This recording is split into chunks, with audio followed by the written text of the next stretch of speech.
Karaşay gülüm, bir minut sözlerini dinle gülüm. Balalarım balası, yakma aşık oğlanı. Balalarım balası, söyleyen seni. Bir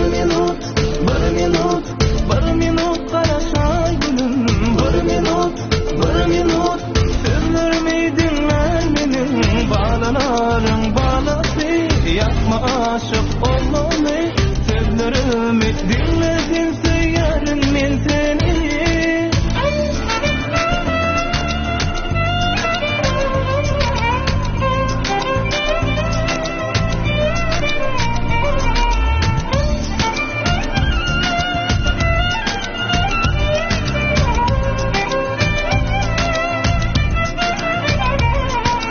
Barabilere şirinse de aşık oldum yine de. Kuysayan seni her deminde söyleyen diye yine de. Balalarım balası, yakma aşık oğlanı. Sözlerimi dinledin söylerim ben seni. Bir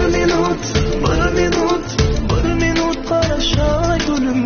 Bir minut sözlerimi dinle gülüm. Balalarım balası, yakma aşık oğlanı.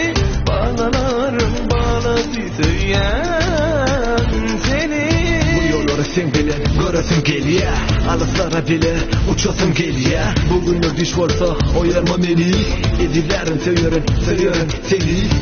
Ellerimde ucuklasam bilerinde. Güdürümde cazaladın nedenini. Yaktan çıkmasana duşan fırsatım. Söyledin doli zide emsi. Sözlere yok deme, sen beni derde koyma.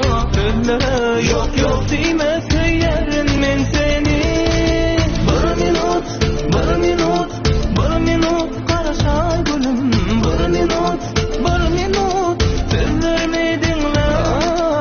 Balalarım balası, yakma aşık oğlanı.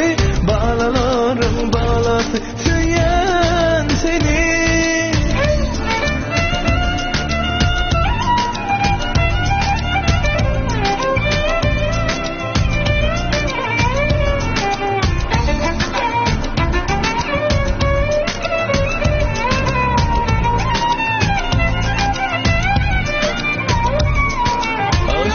Düştüm derdini çektim yanırma beni. Gözlere baktım nereyle yaptım dinle sözümü. Balalarım balası, yakma aşık oğlanı.